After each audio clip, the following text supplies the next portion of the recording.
Hi, everybody. I'm Becky Rupp, and this is Books and Beyond, filmed at the beautiful downtown Swanton Public Library from the hard, uncomfortable chairs. And we are here today to talk about all our favorite Christmas books. So with me are my usual pal, Laura Garvey. Hello. Timothy Harrison. Hi. And Caleb Roop. Hello. All right. Before we get down to our favorite Christmas books, however, we have a few announcements.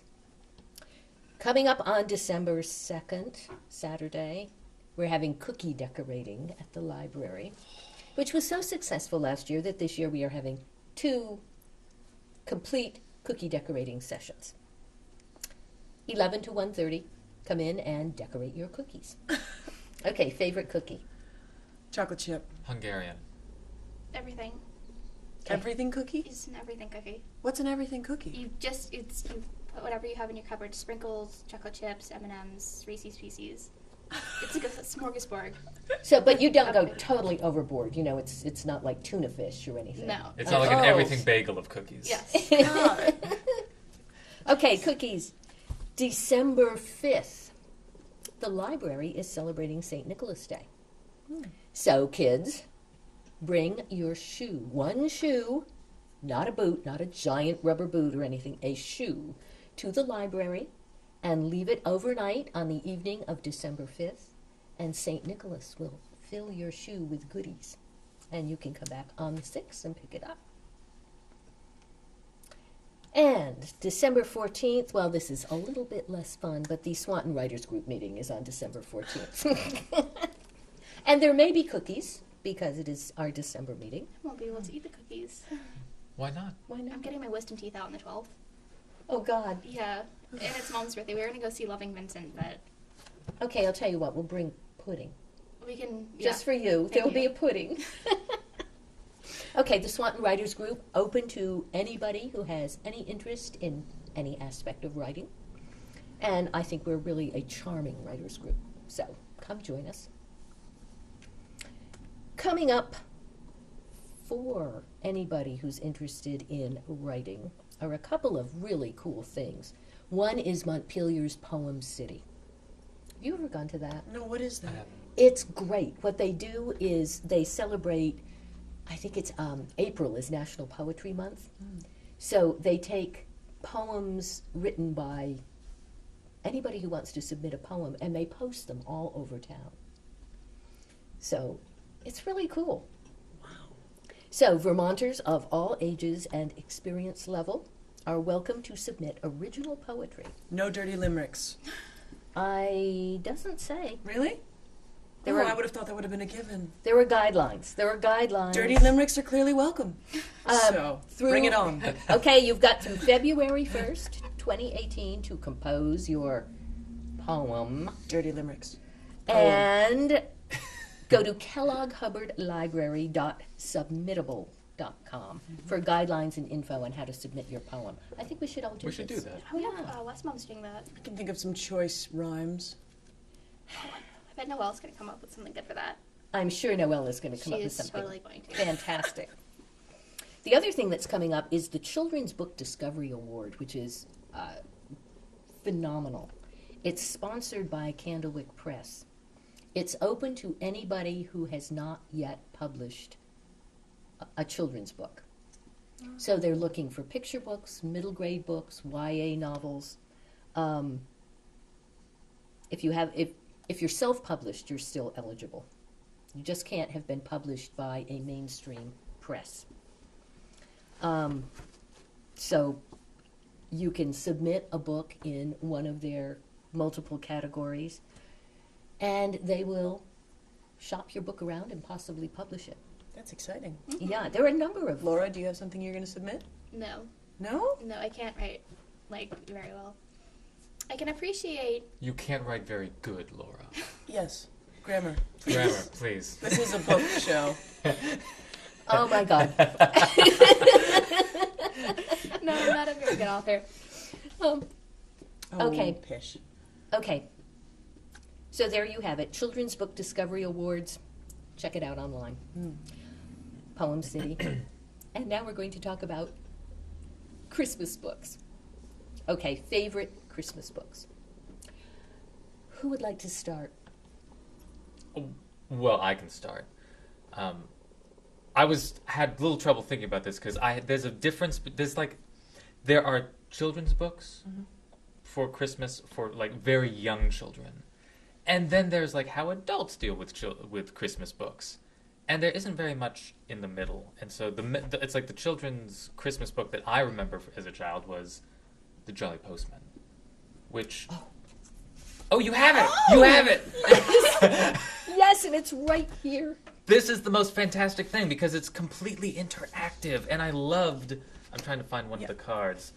So it's like there's it's just full of the Christmas mail delivery man bringing cards to all the different families, and within the book there are envelopes with the actual cards inside.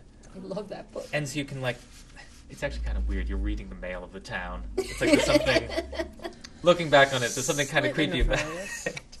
But I adored this because it had this interactive quality that made me feel like I was actually peeking through a window into this weird fancy town. And there was a pullout. Does this version have it? Where it's a panorama and you can look through the entire town. Maybe it's in one of the cards. I think I think it was in one of the little envelopes. I love that book. But that was a book that I returned to all the time because I love the fact that I could actually read other people's mail. Read other people's mail. Which is really the point for him. Later on, I remember taking part in a Christmas reading, and I read One Christmas by Truman Capote, which was part of 3 holiday stories he did, the most famous one being A Christmas Memory, which confused me because I confused the titles. But no, he did 3 Christmas-themed pseudo-autobiographical stories. Yeah, the only one I know is Christmas Memory. And A Christmas Memory is kind of, frankly, saccharine, romanticizing his saccharine. Christmas with Miss Me Sook. too. But One Christmas is for adults or older children. And it's the story of the same kid from A Christmas Memory visiting his somewhat estranged father who lives in Louisiana, in New Orleans. And he visits his father, and his father tries to love him as best he can, but he catches his father planting presents under the tree, and it's like he completely disassociates from his father, and he goes back to Alabama, I think, wherever Miss Sook is. I think that's Alabama. And it's a Christmas story, but it's about him trying to regain the trust and love with his estranged father that he once had at Christmas. So it's bittersweet. It's very bittersweet. But it's a beautiful story by the end, and I would recommend it over A Christmas Memory, which I did read, and as I said, I thought was saccharine. Okay. One Christmas? One Christmas by Truman Capote. Okay. That sounds wonderful. Who else has one? Well, I have one. We're all going to do David Sedaris, though, right? We're all going to do David Sedaris. Here's David Sedaris. Okay. Actually, I have 2 that I absolutely love. Miracle on 34th Street is a book by Valentine Davis. I never read it. The book I only ever watched it. The book is delightful. The book is delightful. And of course, if you're going to watch the movie, the only one to watch is the old one with Natalie Wood. Can everybody agree? Yes, absolutely. Yes. 100%. Not the new one. It is known. It is known. Not that Mara Wilson isn't a total delight. She absolutely is. But It's not the Natalie point. Wood, little Natalie Wood is just so beguiling. It is known Khaleesi. And the book is just a charmer. You know, it's the story of a little girl and her mother, and the little girl is being raised not to believe in much of anything because her mother has had this disillusioned life. And then they meet Kris Kringle, who turns out to be Santa Claus. It's so sweet. And he's nothing like they expected. That was a spoiler, wasn't it? A little bit. But that's okay. I think at this point, That's okay. This is about book recommendations. spoilers are allowed. Okay. As a book, this is wonderful. For the grown-ups. I read this one Last year we did a great Christmas read, which I don't know if Northwest TV is going to be showing bits of this year. But we all took turns reading favorite Christmas books. Oh. And I read The 12 Days of Christmas Correspondence by John Julius Norwich. And this is hysterical. I mean, you just imagine if you actually got the 12 Days of Christmas presents. God. And it's illustrated by Quentin Blake, so it's riotous. Mm-hmm. You know, I love the Quentin Blake. He does all the Roald Dahl books. I can almost imitate his style if I'm really, really careful. But this starts out with, "My dearest darling Edward, that partridge in that lovely little pear tree, what an enchanting, romantic, poetic present. Bless you and thank you, your deeply loving Emily." By the end of the book... Oh, God. By the end of the book, Emily's mother has been hauled off to the hospital, and Edward is getting a letter from Emily's lawyer. Of a very different tone. I mean, a very different tone, but it is hysterical. Everyone should read. That's like the old song, "Thank You So Much, Mrs. Lasborough Goodby," in which the singer is thanking Mrs. Lasborough Goodby for what was obviously the worst party imaginable. This is it. This is totally worth tracking down. Oh, my God. Oh, God. Okay. All right. My favorite book is a book that I unfortunately don't have a copy of with me. I did take a picture of it. The library does not have it. The library does not carry it, but if you get a chance to, I We'll highly recommend we'll have to donate it. that you guys get it. And here is a picture of it. It is called A Christmas Card for Mr. McFizz. And it's about a very fastidious little beaver who's very kept, and he has his life exactly as he wants it, and a family of rats moves in next to him. And they're messy, and it drives him insane, and Christmas comes around, and they're surrounded by well wishes from family members, etc., and Mr. McFizz is sadly not. So his little heart breaks, and he plots a plot. And that's all I'm going to tell you. You should read it. It's fabulous. It's one of my favorites, and it's all about the nature of sharing and inclusion during the holidays, which I think is something we all constantly need to be reminded of, especially when dealing with family. Happy ending, too. I know, yeah. Very happy ending. Okay. So, title again? A Christmas Card for Mr. McFizz. Okay. We must donate to the library. The library needs this. Okay, Laura. All Favorite Christmas book? So my favorite Christmas book is Owl Moon by Jane Yolen, and it's Let's put it wonderful. front and center. It's about this. Here we go. I might have to take a refresher. You might have to peek. Yeah, it's been a few years since I've read it. Here we go. I adored Jane Yolen growing up. So it's got these gorgeous watercolor illustrations, which I really appreciated when I was little, and it's very simple. It's about a father who takes his child to go and look and listen for the owls in the woods. I don't know if you can see it. I'm not holding it very well. And I think you're holding it beautifully. okay, thank you. You can see them walk out, and it's quiet and Full moon. full moon. And when you're reading the book, you almost feel like you're there because it's just, what's the word I'm looking for? Evocative. Yes. And you can see the birds and the trees, and it's just a wonderful book. Bonus, I know it's not exactly the point, but it does Yeah. have a very Vermont landscape It does. to it. Very New England. Which, very New England, which isn't the point, but helps. See, it's not exactly sent during Christmas, but it is a winter book. And for me, I guess Go I hand in hand. never really had a Christmas without snow, so they go hand in hand. A snowy moonlit night. Mm-hmm. That's Christmas. It is. Yes. Totally. Mm-hmm. Okay. What else do we have?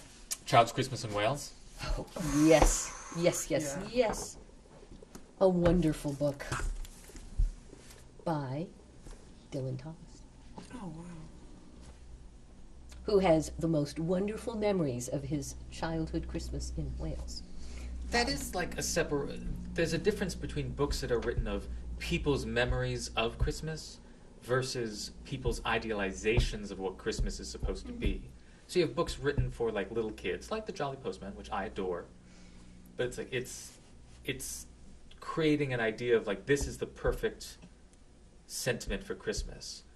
Whereas all of the older books, like Holidays on Ice by David Sedaris, Child's Christmas in Wales, A Christmas Story by Gene Shepherd, they're all people's reminiscences of Christmas, which is generally to hilarious effect because Christmas is almost, in reality, rarely perfect and ideal. And I love that juxtaposition. Often hilarious. Very much so. Well, this is just a beautiful, beautiful book. And of course, anything written by a poet is bound to be You know it. poetic. Well, does anybody, I'm sorry, I've just thought of this. Does anybody remember that set of books that were the sort of the noir Christmas stories where they took the traditional, like Frosty the Snowman, and they made him They like turned into a No, monster no. killer? Yeah! And they were on the search for Kris Kringle because he kept breaking into people's houses, you know, and it was like this fabulous, does anybody remember this? and like they all tied together. They all They were all tied part of together. the same Yeah. world. Yeah. No, I don't remember Oh. Sounds this. familiar. It's so fun. I can't remember who it is at all. It's the William same- Joyce? Maybe. It sounds like who did the true story of the Big Bad Wolf? Who was that? author? John Siska. Seska. It sounds like a Seska-esque. I couldn't tell you, but they're Creation. just the funniest things. And for adults, really. Not for kids. Not for kids. But it's definitely, yeah. I Yeah. don't know. I know some kids who might go for that. There's some very adult themes. What are the other like just children's books that we have here? Children. Well, you know, this is not exactly a Christmas book, but Snowflake Bentley is a wonderful story, especially for all Vermont kids at Christmas. Didn't he fake the snowflakes? No, he did not fake the snowflakes. Didn't they find that he actually like scraped them and edited them into shape? What? Go to your room. Okay, fine. Sorry. Bentley was great. Bentley was great. He was from Jericho, Vermont. If you visit Jericho, all the porches have snowflakes hung on them. Let's see, there is, right next to Joe's Snack Bar, there is the old mill, which they turned into a museum, and there's a room, I think, dedicated to Snowflake Bentley. There is. Mhm. I have been there. I haven't been there, but I've driven past it many times. It's actually wonderful. I think they have his microscope. Oh, wow. He got a microscope for Christmas, I think, when he was a teenager, and decided that he would look at snowflakes under the microscope, and this turned into his life passion. And so he took probably the first good photo micrographs of snowflakes. And there are, you can get his entire collection published as a photo album. But, I mean, this is just wonderful. This version of his life is illustrated by Mary Azarian, who does those wonderful woodblock prints. And, Wow.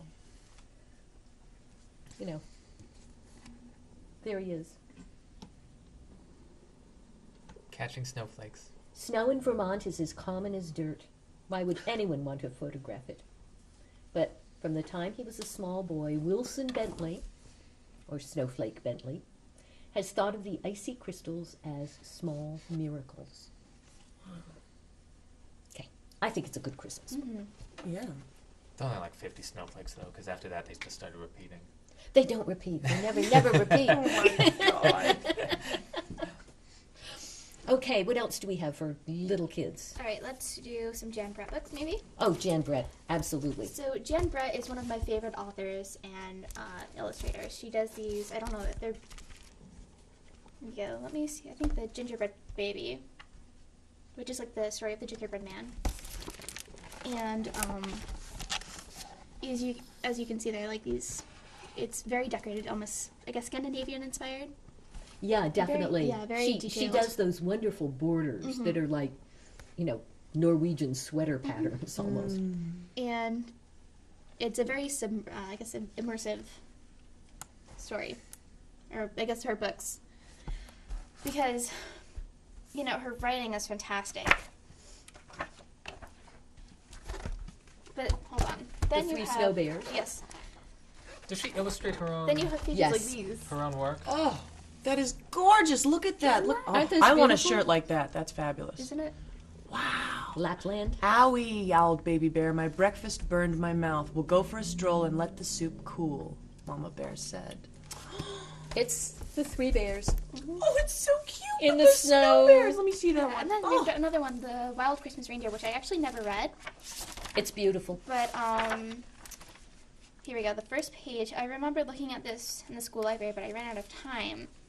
And you can see there is a Russian nesting doll right there. Like there's a workshop.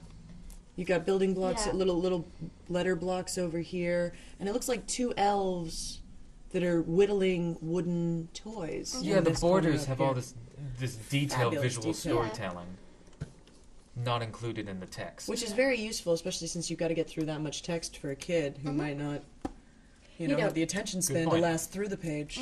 But you know, It's really great. the style is completely different. Yeah. But there's a version of The Night Before Christmas that's illustrated by Tasha Tudor. And for all the major illustrations, there's also a bottom of the page little strip that shows the mice who live under the floorboards are also having their Christmas. And so they have little mouse quilts and a little mouse Christmas tree and a little mouse cupboard with little mouse china in it. And it's Do we have that one? Do we Adorable. have the 'Twas the Night Before Christmas? As You well? know- That is 100% classic Christmas book. Has to be should've brought read that the with night me. We have it before at home. Christmas. Well, we also have it like the too. Polar Express. Oh, Yeah. the Polar Express. But that almost So goes good. unsaid. It's like, we know about the Polar Express. Yeah. Pretty much. These are the unknowns. And of course, everyone from this area knows that the Highgate Library does a fabulous Polar Express. You have to get tickets because it's mobbed, Yeah. but it's absolutely wonderful. That sounds awesome. So you can go ride the Polar Express at the Highgate Library. You know what I loved when we came in this past weekend was the horse riding. The horse and the sleigh riding that we got to see. Oh, on- Christmas in the Park in Swanton. Yes, that's wonderful. So cute. And there are reindeer in the park right now. So if anyone wants to go see reindeer, you can find them. I think the reindeer might have gone home. Oh, did they? I Yeah. think that was one One night. one-off. Yeah. Oh. So you had to enjoy the reindeer during Christmas in the Let's park, see, but they the- were pretty cool. Yeah, the Swan Arts Council also has done these beautiful displays. Or they always do these beautiful displays in the Swans enclosure. And this year they've taken dress forms and they've made dresses and skirts out of pine boughs. Oh, where are they? They're just in the... It's where in, are they? it's in the Swan Pond. It's in the Swan Pond. Since the swans, since it's not a pond at the moment, and the swans have gone to winter quarters. Is that what we call it? That's what we call it. That's what they went to Wait a the minute, winter where- quarters. What does that mean? Oh, I thought they were dead. No, That's what I Oh, thought they're you were alive? implying. Okay. Oh my god! Caleb! They're not dead? we have a swan and companion ducks, One and of at the our moment swans they're passed away. The They're winter in- quarters is not a euphemism. They No. are in the winter quarters. They're in the winter. They're safe and alive in the winter quarters. I'm going to write a Christmas book about the Swanton swans. You're all going to be very sorry. How did we get into this? All right. Oh, yes, the Christmas installation in the Swan Pond is absolutely beautiful. It's like dresses made out of Christmas trees, beautifully decorated and lit. It's Can- gorgeous. Sounds like Lady Gaga's next outfit. Yes. You know, it could easily Topical. Very, very much. Can we talk about Gene Shepard and David Sedaris? be. We Yes. can absolutely. Oh, okay. So we've got. Gene Shepard.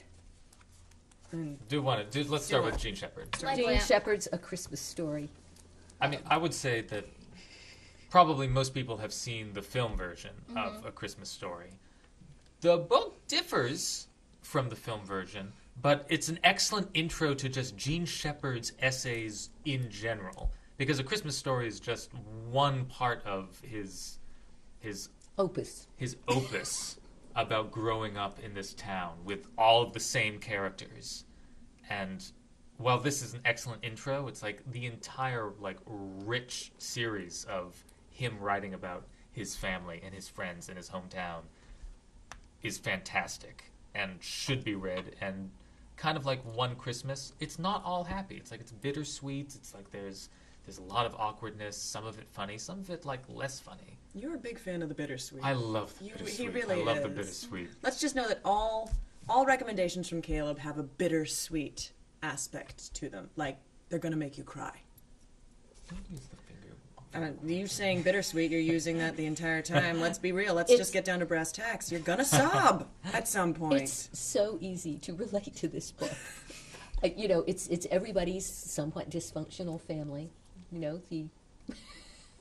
Love that. They live on meatloaf.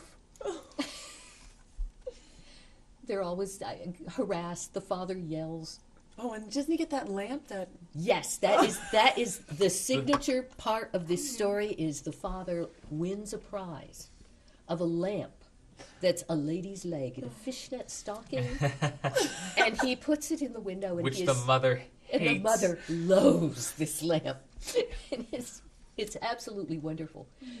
Yeah. For the past couple of years, Randy and I have been going to visit friends because in their hometown, every year at Christmas they put on the play of A Christmas I didn't know Story. there was a play. Oh, wow. And the play version is wonderful because, of course, each year it's a different cast, Right. and so it's always different, even though it's the same story.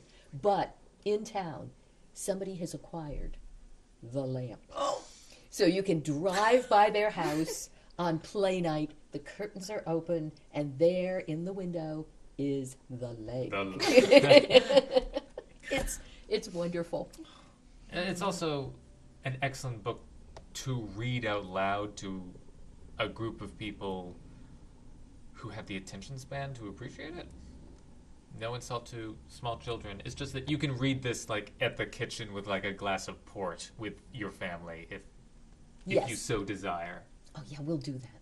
Much like Oh Holidays on Ice by David Sedaris, yes. which is, to be clear, for adults. It is for adults. For adults. And I would take, the sweet out of bittersweet for this one. But it's so funny. Oh, it's The first story in Holidays on Ice, it's a collection of stories.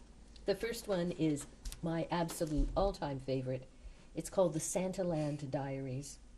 And it's the account of David's experience being one of Santa's elves at Macy's. at Macy's Santaland, Oh, dear God. where he's known as Crumpet, the Christmas elf.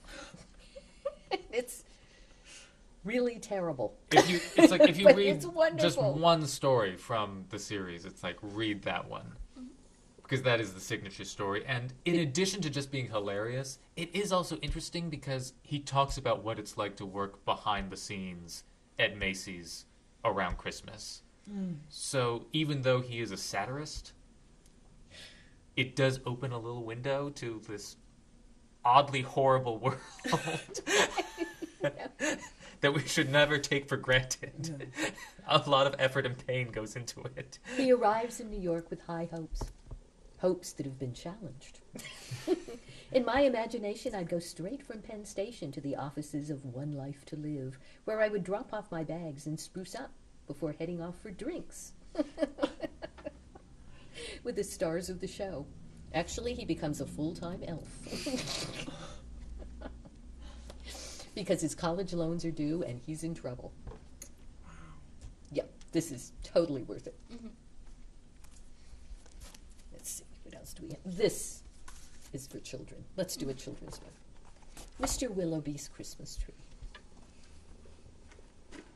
This is sweet. What's it about? This is about Let the Mr. camera, let the camera. Sorry. Mr. Willoughby gets his Christmas tree, and it turns out that it's a little too tall for his palatial residence. So the tree is bent over at the top, so he cuts off the top. We did that. We do this almost every year. We always overestimate our ceilings. But sequentially throughout the book, different animals find the top and bring it home and set it up as their Christmas tree, and it's always just a little bit too big, so they keep cutting off the top. And finally, at the end of the book, the last little snippet of this tree There's like a field mouse with goes to a mouse. It's dear. And it's another of those books about sharing and how Christmas is passing it on. Oh, that's so cute. Happy neighbors. I love this. So, some lucky niece or nephew is getting this for Christmas. Okay, are you Are you ready to go with the armored bears? I am so ready. Does that even count? Okay, yes, it does. So Make your case, Laura. Laura reads it at Christmas. Yes. It's a Christmas book. I bring up The Golden Compass a lot because it is one of my favorite books, and His Dark Materials is probably one of my favorite fantasy book series. It's wonderful. It's not wonderful. wrong. I might be a little biased because it was my introductory series, but No, it's the best. No, it's, yeah, you're It's right. legit the best. Totally right. So our protagonist here is Lyra, and Lyra is independent and spunky, and she does not want to. She doesn't want to be told what to do. She lives in an alternative Oxford? Yeah. Oxbridge, it's called. Oxbridge. Yep. Which really sounds a lot like Oxford. Mm-hmm. But it's a wonderful world. It is, and they have these things called, I guess, I don't know if it's pronounced daemons or demons. I always said Damon. Demons. I have heard Demon. I always said Damon too, and since we have a majority rule here, it's Damon. Damon. Damon. You have a daemon, which is really cool because it's like part of your soul, and who doesn't want a furry companion for life? And then the story is set in winter, so that's probably why I normally read it at Christmas time. Well, the Bjorn, the Yeah. armor. The what- armored bears. The armored But bears wh- are fantastic. Panzer Bjorn. Yes. Was that? No. No, it was. What were they called? Ivan? No, Ivan was like. They had their own language and they were called something. Armored bears. Yes, we call them the armored bears because we don't know how to pronounce their name. Anyway, But we got Damon, so, They you know, are- I think we're one up. these talking bears. Sorry, I'm really having a hard time finding words today. I'm tired. No. It's like it's a Yeah, fantastic series that is as simple or as philosophically complex as you want it to be. Because you can Exactly. read it and it's just the story of this girl who is chasing her father, who has basically gotten involved in a scientific experiment, which is perhaps less than moral because he's trying to understand what the nature of the soul is. Well, no spoilers. Yeah. And I mean, this is in so not... doing, it's like she follows him to the frozen north, where it's like all the research is taking place, and over the entire course of the series, it's like it becomes this dialectic about the nature of religion and the soul and what makes a person and how you can define yourself, and it's gorgeous. And you can read it as simply a fantasy young adult. Philip Pullman did not write it that way with that intention, but sure, you can read it just as like Armored Bears. But it's a parallel to our world, and I mean, it's the book I always recommend it. It's like if everyone says, I want to read something that's like a little heavier than Harry Potter, read this book and then read it again and then read it when you're an adult and just... Yeah, but, Yeah. don't think Harry Potter. This No, is a more difficult read, and it's got some painful bits in this. It does. But it's a absolutely fascinating Yeah, it's young adult. book. For like Yeah. little kids, it might be... It's not a violent book. It's not a... No. It's nothing like that, but it's like... It can be upsetting just for the emotions of it. And so if you're talking like 5, 6, 7, no. It's like they probably wouldn't like it. But 12 and up, Definitely. definitely. Yeah. Definitely. Yeah, great pick. Yes, thank you. So you did a wonderful job summing it up for me. Thank you. You're welcome. But anyway, Wait, I thought we all pitched in. yes. But he started. So I wouldn't have... I think it's interesting. I wouldn't have chosen it, but it is a very... Like the Owl's Night. Owl Moon. Owl Moon. It's like, it's not Christmas, but it is Christmassy in a weird way. It's not a traditional It's Christmas wintry. book. It's Yes. wintry. But there's a lot to be said for that. I mean, Christmas is when you read all the snow picture books, too. And, like A Snowy Day, And see, there was... Ezra Jack Keats. I mean, and that's not Christmas, but it feels Christmassy. Yep. Actually, I have one more book. I didn't bring it with me. It is called Mandy by Julie Andrews, and it's about this... Julie Andrews, the singer? I'm not sure. Or, I mean, It's it must be a written- common name. Yeah, it's Go on. Sorry. written by a woman named Julie Andrews. So, And it's called Mandy. Mandy. It's about this orphan girl who grows up in England, and like Lyra, she's very independent, but less so in a way that she wants to be separate. She's a little more gentle, almost a Snow White kind of person, but less Disney-fied. If that explains. Anyway, so like I said, she's an orphan, and because she's the oldest child in the orphanage, they give her special privileges. And there's this giant wall separating the orphanage from this giant acreage of woods, and the kids are forbidden to go anywhere near it. And Mandy gets it into her head that she wants to climb over the wall one day. And I she like does. Mandy. Yeah. Go, Mandy. And there are two paths, and she takes the one that looks less traveled, and she stumbles upon this cottage. And it looks abandoned, like nobody's been there for many, many years. And she opens it up, and she's exploring, and she discovers this room that has been decorated with shells and pieces of mother of pearl. And she decides that this is going to be her place, and basically throughout the story, she goes and she's breaking orphanage rules by climbing over the wall to continuously take care of her place. Is this a picture book? No, it's not. It's a YA Chapter book. Yeah. Oh. Yeah.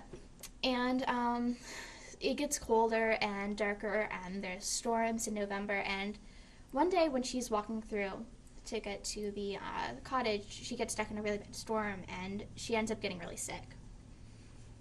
So she has to go back to the orphanage, and her friend finds out about the cottage, and she begs her not to tell anybody because they're not supposed to be over the wall.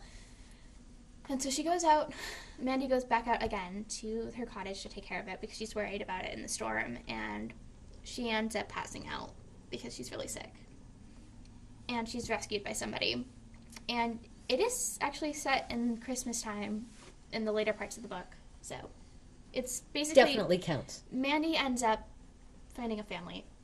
And it's warm and very... It's a book you want to sit down and read with a nice cup of cocoa at night. It's wonderful. It sounds wonderful. Yeah. I'm going to look that up, Laura. Okay. Now, we've got a couple more.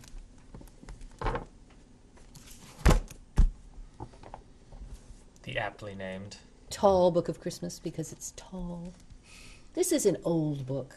I think it was first published in the 1950s. It's been around forever.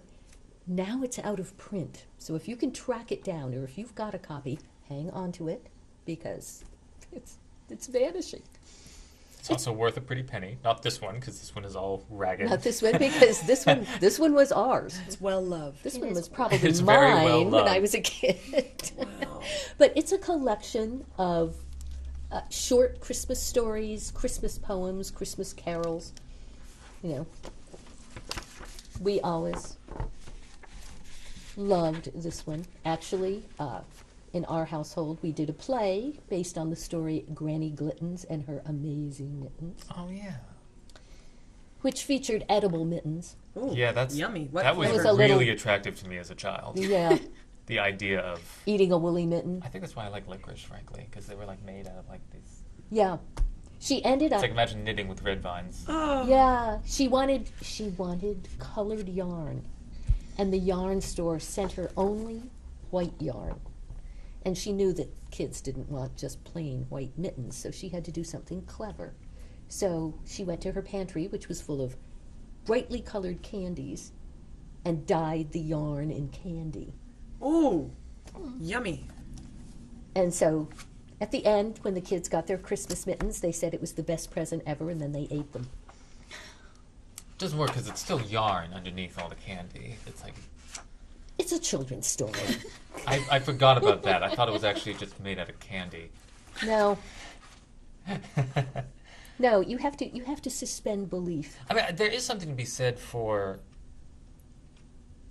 just Christmas classics. And I mean Christmas classics, like in the very, almost in a staid way.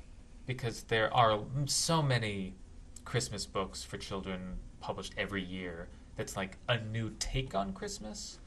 And not to say that there's anything wrong with that. That's like that's wonderful. Of course. But there's something to be said for a book like this growing up with that's like decades old, or like the stories are written in a slightly more staid style, I suppose. There's something kind of special about that because it feels traditional. It makes it feel like a ritual as opposed to mere entertainment. Every year. Not dismissing mere entertainment. I'm just saying there's entertainment is fine. it's like the difference between it's like the difference between just like making cocoa and putting out the advent calendar and like everyone getting like in the morning opening it, or whenever one does open their advent calendar. It's a ritual. It's something that you do every year. Yes, and that's important. That's a real. I think that's Bind why the night together before kind of Christmas thing. Christmas is such a, it's like whether you like the night before Christmas or not, boom, there it is. It's something you encounter every year. Well, what about A Christmas Carol? We haven't mentioned that. Every year, my dad read A Christmas Carol from a book that belonged to, heavens, it must have been his grandmother, because it was an old copy of A Christmas Carol. It was green. Marley was dead. To begin with. My brother and I would sit there.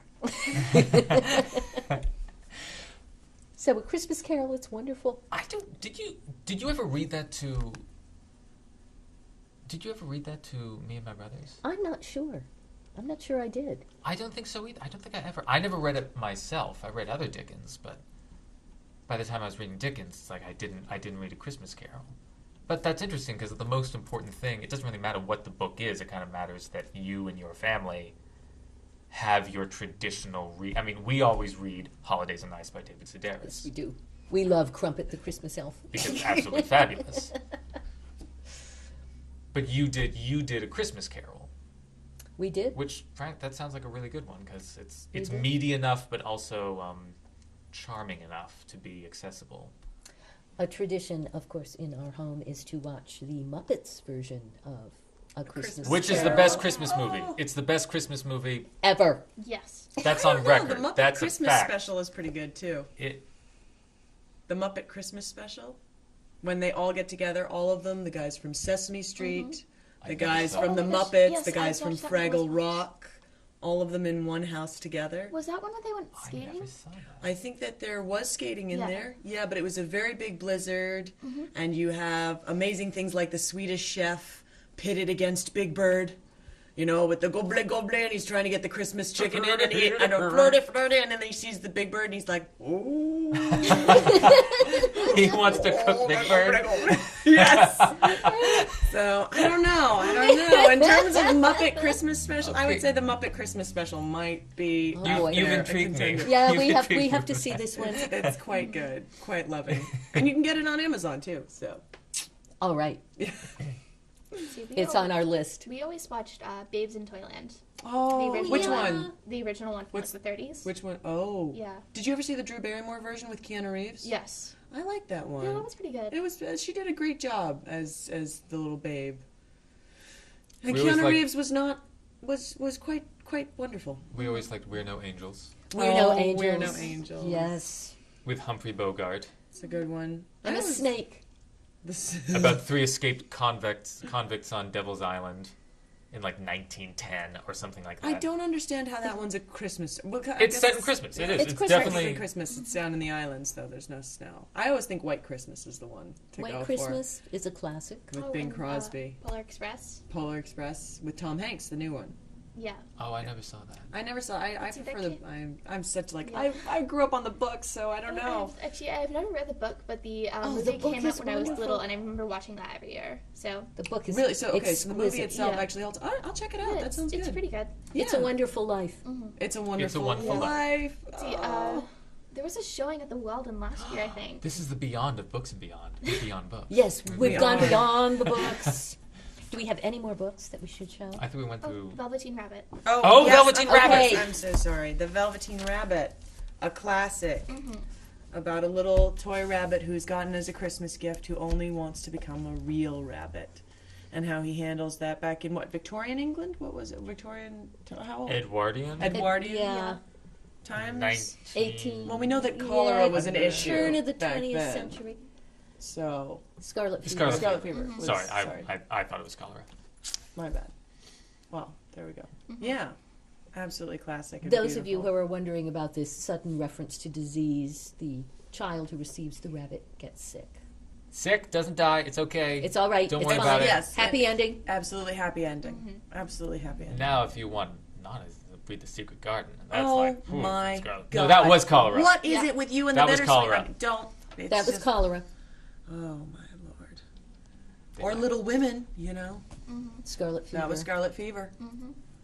So I mean, Wait, let's just like- go through. Let's go through all of like the, the turn most of the century depressing books book. in which No, someone no. dies of scarlet fever. No, God. We cannot segue from Christmas books to books Little in- Women, actually, I never read Little Women. To Really? my Read embarrassment, Little I Women? never read it, but it's like Oh. the movie I consider a Christmas movie, It's a Christmas and the movie. soundtrack is an Doesn't- excellent soundtrack for Christmas. Absolutely. Other excellent soundtrack for Christmas: Bach's Brandenburg Concertos. There's something very festive about the Brandenburg Concertos. That's true. Nutcracker, of course. I like the Chipmunks Christmas CD personally. That's the one that We- gets my family going. Oh, hush you! Oh, please. haven't- I have been listening to the Muppet Christmas CD from you guys for the past 3 days. And So- it's charming, charming. Okay, It's what highly does charming. Laura? What does your family listen to musically? What Uh, listen to Christmas? We just listen to the radio, Christmas music. But are you drawn to any particular? Is it kind of like Mariah Carey? No.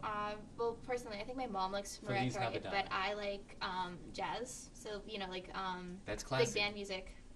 Big band jazz. I don't think I've heard that, but that sounds For good. Christmas? Yeah, like Frank Sinatra. Oh, yeah, Yeah, absolutely. and Bing absolutely. Crosby.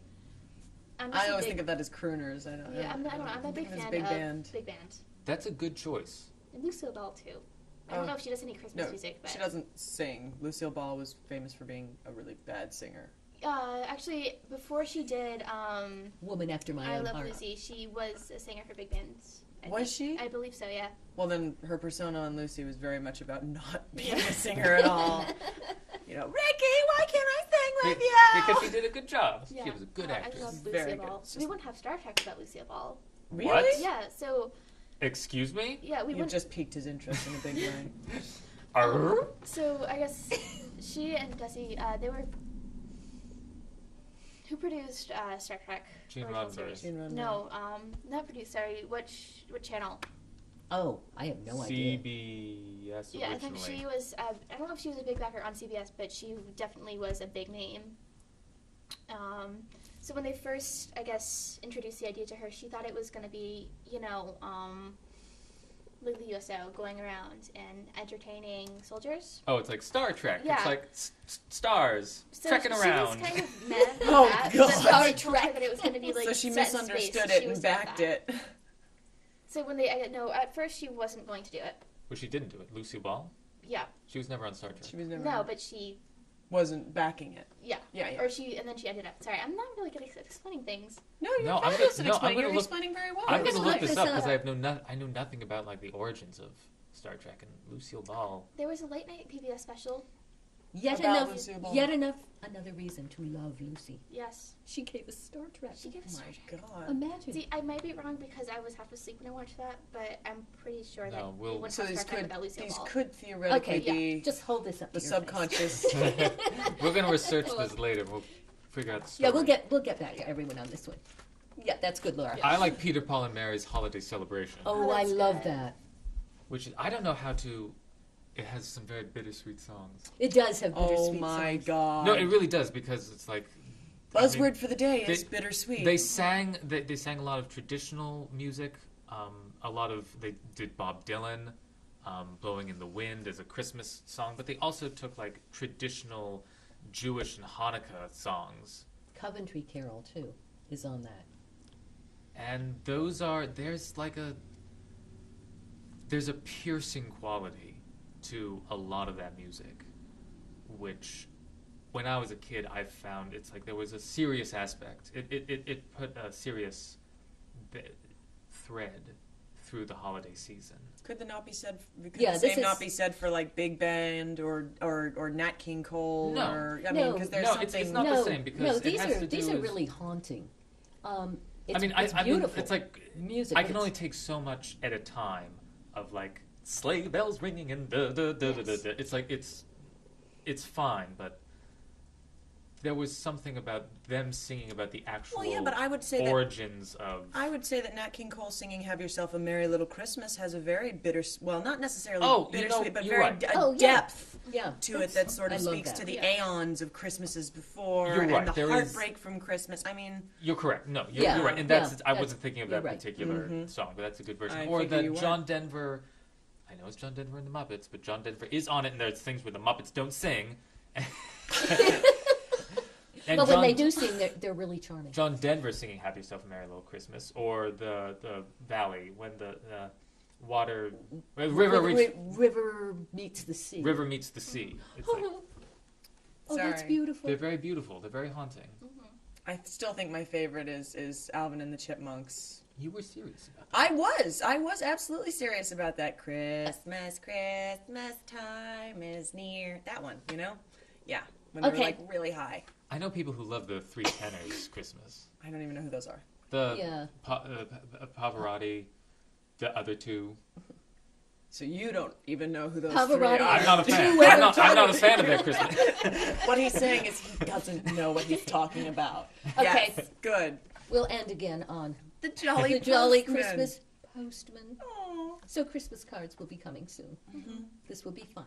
Look out for them and start Oh, sending them, guys. That's a good point. This is very inspirational for like making your own cards because Yep. I think the best thing is just receiving mail. Christmas mail is the best thing to read. I love Christmas mail. I'm gonna go with chocolate is the best thing to receive. What?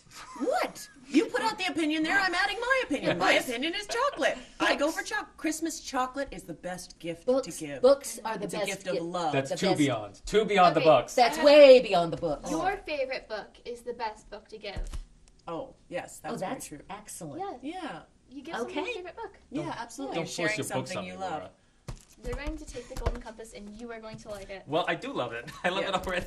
It's preaching to the choir here a bit. 12 days of Christmas correspondence. You know Okay. It's gonna go over well. Okay, everybody should be totally set with Christmas books.